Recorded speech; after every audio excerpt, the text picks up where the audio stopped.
PTSD is actually the easy button of VA claims. Not only that, of course, it's a gold mine claim, meaning it's high value, on average bringing you in $1,700 plus per month, each and every month to you and your family, tax-free.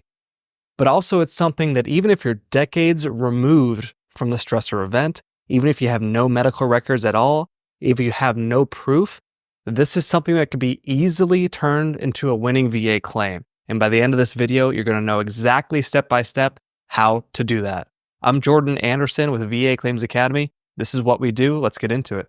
So first of all, I know this could be a discouraging process, but I want to let you know, as always, I'm teaching you the strategies that I've learned over the years, the same strategies which have won me a 100% permanent and total rating. And again, I've helped thousands of other vets do the same. As far as PTSD, here's just two examples. We'll call this Veteran A.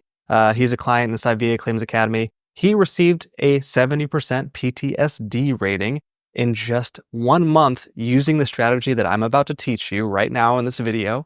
And we'll call this, again, Veteran B, keeping our clients' privacy in mind. This VA Claims Academy member, after 5 months and 2 decisions, and this individual has been out the military for 7 years, which isn't super long, but never thought that they'd be able to get a rating with little service treatment records. So for you folks listening who have little to no records from in-service, again, this is for you. The strategy I'm about to teach actually works. This individual claimed PTSD along with winning 7 of the 9 claims that he filed, ultimately getting a 100% service-connected VA rating.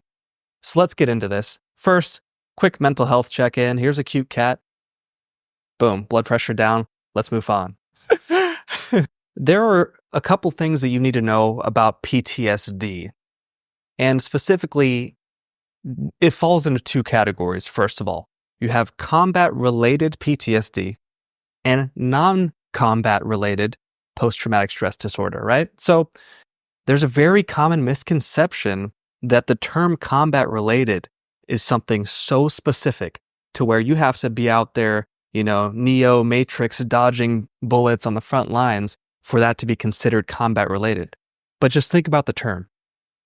It's not called combat PTSD. It's called combat-related PTSD for a reason.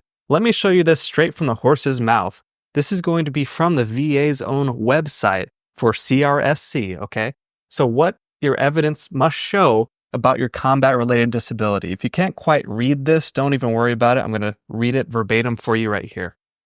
Now, the evidence must show that your injury happened, and again, this is to qualify as combat-related, while you were engaged in armed conflict. Okay, we get that one. That's easy, right? That's what we're all thinking about.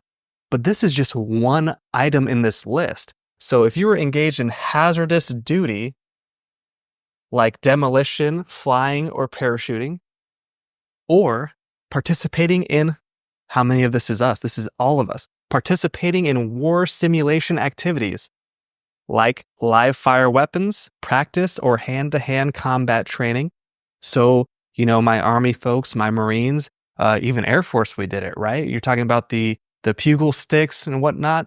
That's hand-to-hand combat training, right? Or, and by the way, war simulation activities, that's a keyword for training. That's a keyword for training. Or exposed to instruments of war. Let me stop scrolling that. Exposed to instruments of war, like military vehicles, weapons, or chemical agents. Chemical agents, very broad. So if your stressor event occurred and it had to do with an airplane, or if it was on a Navy ship, a vessel, right? Instruments of war, they call it. If it had to do with live rounds, munitions. This is all combat related. Or finally, engaged in activity that you received a Purple Heart for. Okay, so all of this counts as combat related. Why is this important? Well, because combat related PTSD is the easy button of VA disability claims. And here's why. Combat-related PTSD requires, listen to what I'm saying here, no proof. Okay? No proof. And when I say no proof, I mean no proof of the stressor event actually occurring. How many of us veterans go through this huge, arduous process of thinking, first of all, I might as well not even file for combat-related PTSD because I was in a location which technically didn't even exist, or I wasn't even officially supposed to be in this location. It was a secret operation. Or there's going to be no way for me to prove that this happened downrange. I'm not even going to bother. Well, that's what is so damaging because so many veterans don't even bother applying for their PTSD because they think that they need proof of the stressor event. So with combat-related PTSD, you can throw that out the window. The VA, thankfully, sort of acknowledges that a lot of these operations are classified, they're sensitive in nature, and you couldn't even talk about the stuff if you wanted to. So the burden of proof for combat-related PTSD specifically, that's why it's important to know your stressor event and if it lines up with combat-related, as we talked about earlier, because you're going to see no proof is needed. What else is not needed for combat-related PTSD? This is a huge one. How about no nexus letters needed? And don't worry, we're going to talk about non-combat PTSD after this and how to win that. No nexus letters needed. Briefly, a nexus letter, for those of us who don't know, is a doctor's note, right? It's a doctor's note, in this case, saying that, hey, you know what? This veteran's mental issues are due to their service, right? They're due to this combat-related stressor event. In this case, you don't even need that. You don't have to go through the trouble at all to prove your stressor event even happened or to even get a nexus letter in order to win. Essentially, it's almost automatically approved, right? You're talking about as easy as VA claims get for combat-related PTSD. By the way, if you're getting value from this video so far, do me a favor, hit the like button. So what do you need? If you don't need proof, you don't need nexus letters, you are going to need something, okay? And I'm going to stress this. You are going to want a solidly written personal statement. Now, this, again, is a condition on its own, on average, just average, right? So even if you have more than average PTSD, if you have greater, it could be an even higher rating. But on its own, you're talking about a 70% average rated condition in PTSD, something worth $1,700 per month to you and your family or more. Do you think that it's worth putting some effort, some time, some knowledge into crafting this personal statement, which in this case is basically the only document that you get to actually voice your story directly to the VA rater? This is huge, right? So many veterans don't submit a personal statement along with their PTSD claim, and really you should be doing it for every single condition that you file, but especially your big heavy hitters like this PTSD. So if you don't need a nexus letter, you don't even need proof of the stressor event, what I want you to do is in the first paragraph, let's say, of your personal statement, this is kind of introducing yourself, right? I like to break the writer's block by saying, hey, my name is Jordan Anderson. I had this event occur to me downrange. Let's, for example, say that we were taking, we were taking incoming constantly. We were taking mortar fire to where it was landing inside the wire. I was never hit, but just the constant state of fear. I've been messed up ever since, right? Let's say that that's the case. In reality, I was an Air Force guy. It's not the case for me, but it could be the case for you. That would be kind of your first paragraph.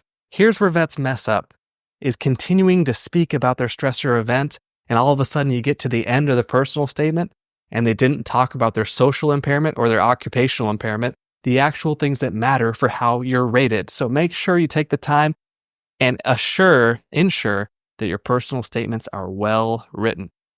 In addition to the personal statement, just so you're aware, so you're not shocked or something, the VA is also going to want you to fill out and submit a form called 21-0781. That's off the top of my head.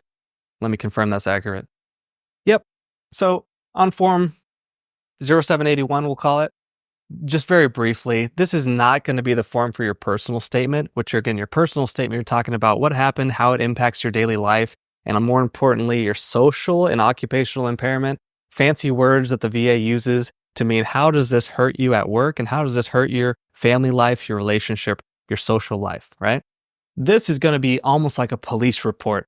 What happened, when, where, very sort of matter of fact on the actual stressor event, the details of the stressor event. So don't go off talking about your symptoms on this form. This is for the stressor event specifically. Now let's talk about, again, how to win your PTSD claim. If you have no records, you've been out of service for decades, this is exactly how. For combat-related PTSD, you're just going to want to have a diagnosis for your PTSD, because otherwise, if you claim something that's not diagnosed, the VA is likely going to not even schedule you for a C&P exam. They're going to say, oh yeah, no, we're going to look into this, and then just send you a denial letter in the mail. Don't waste your time.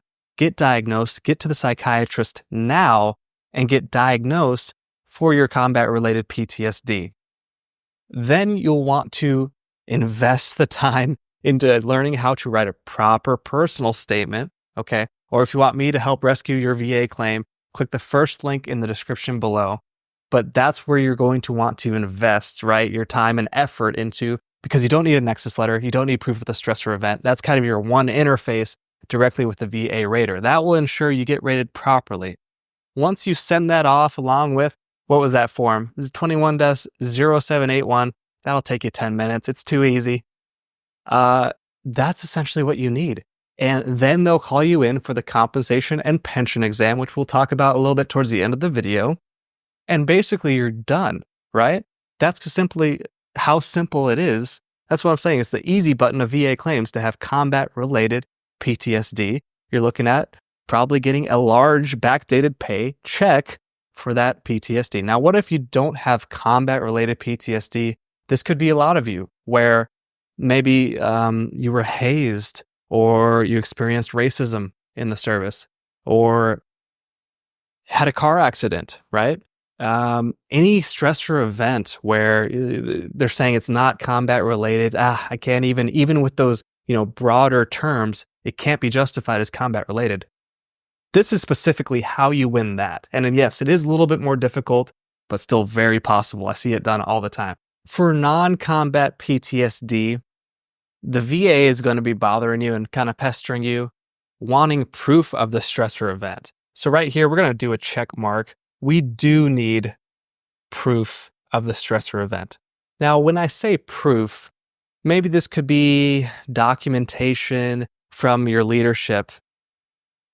I chuckle because that rarely exists, right? When does leadership actually document things properly? But maybe you just got super lucky and your leadership has this event, the stressor event actually documented, and they didn't lose it by the time that you're claiming. That could be proof of the stressor event. Or maybe a police report. For instance, you got into a bar fight, right, during off hours or whatnot, and this event, maybe you got mugged or something like that, and there was a police report filed. That type of evidence would be considered sort of proof of that stressor event happening. What if you have none of that? You could get, try to get buddy letters, buddy statements from individuals who've seen the stressor event take place. This all counts. I just want to briefly pause and mention that if this is, something MST in nature, where you may have been violated sort of on that sort of level, that's totally different, right? That's MST. You could look that up. Put that in the category almost as combat related, where, for fear of repercussions for these type of things, that wouldn't require proof of the stressor event. So I want to be clear very much there without saying so much to where it flags the YouTube and all that. So proof of the stressor event you're going to want to have for non-combat related PTSD in particular. So next thing, we're going to want a NEUS letter, which of course is how us experts say a nexus letter. Now, why do you need a nexus letter for non-combat related PTSD?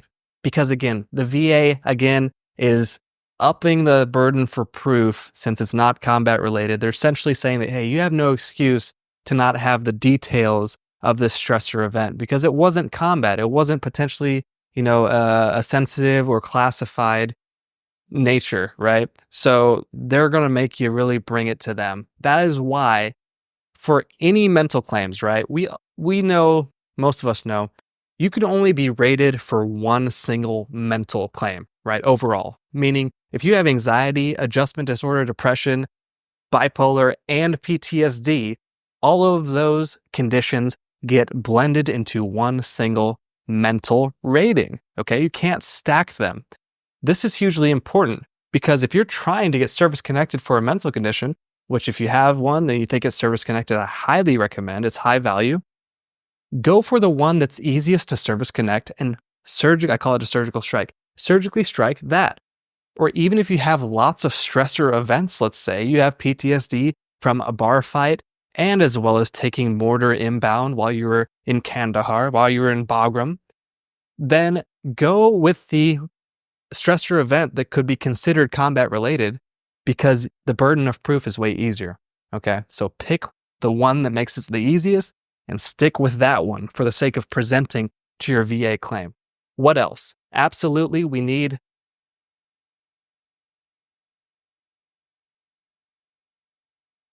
a personal statement because, of course, with non-combat related PTSD, you need all the help you can get. So being compelling into what stressor event occurred, yes, this actually happened, and here's how it affects me to this day, especially in my social and work life, is going to be paramount to actually winning this claim. Now, I know what you're thinking. Jordan, this is a long list. I give up. I don't even want to start with that.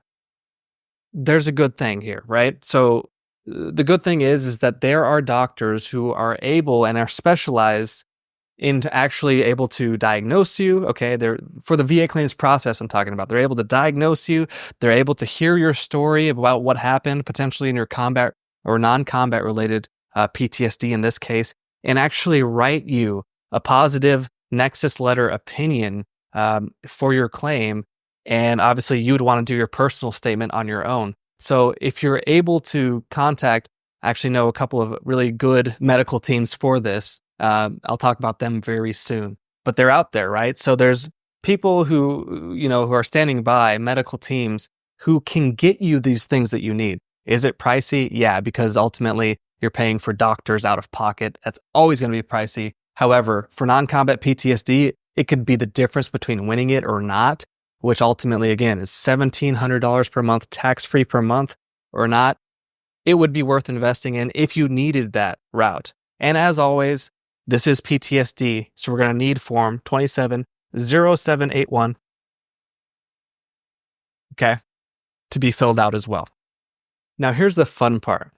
Once you file this claim finally correctly the right way, you're actually going to see, you're going to get way more traction than when you had your VSO last file it, or 20 years ago when you filed it and got denied.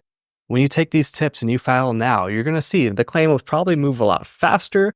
They're going to call you in for a compensation and pension exam sooner, and you almost might feel nervous, like, oh shoot, okay, this is going fast. This is what's going to happen. Now, preparing for the compensation and pension exam is going to be so important because this is the final step in the process to where if we put our foot in our mouth at this point, that would be a tragedy, right? It's like fumbling on the 1 yard line. So there's just a couple of very simple tips that you can take into the C&P exam with you to ensure you knock it out of the park. Number one, this sounds so easy, but the C&P examiners are not your friends, right? So if they're asking you how you're doing when you walk into that compensation and pension exam, and on paper, well, really in reality too, right? But they're seeing you on paper that you have these symptoms, this depression, this blah, blah, blah. But then a lot of the veterans, a lot of my vets are such positive people. Hey, how you doing? Hey, well, I'm not getting a shot at. I'm blessed. I'll tell you what. And that's amazing for outside in regular life. But sometimes the VA will eat you alive if you act like that because you're assuming that you're trying to build rapport with this examiner and you can slip up, right? They ask you how you're doing. You're saying, hey, amazing, I'm blessed. And they write that down and it goes into your file. These are the little things that you got to be cognizant of. Am I saying that you got to go in there, without a shower in 2 weeks and act like you're super down and all that? Absolutely not. Just watch what you say because you're being examined at all times. These are not your friends, right? Number two, it's kind of a classic. A lot of C&P examiners will ask you about your childhood. Hey, did your mother and father get divorced? Tell us about that. Tell us. I had even a client who actually grew up in Afghanistan, And they had him talking about, growing up in Afghanistan for 30 minutes and denied initially his PTSD claim until we fixed it, right? So if you ever find yourself speaking about things that happened, maybe your father passed away, your mother passed away, and this is going over 10 minutes long, you know that you need to pivot off of this topic because you're there to talk about your combat-related PTSD, right? So how you want to do this is acknowledge what happened truthfully. Yes, my mother passed away at a young age. It was really tragic. Luckily, I had good friends to speak with and kind of help me heal. And the real reason today I'm before you is about this combat-related stressor, right? These mortar inbounds, whatever happened, this IED. So acknowledge it and then pivot off, move on. And the final one is so important. You're going to want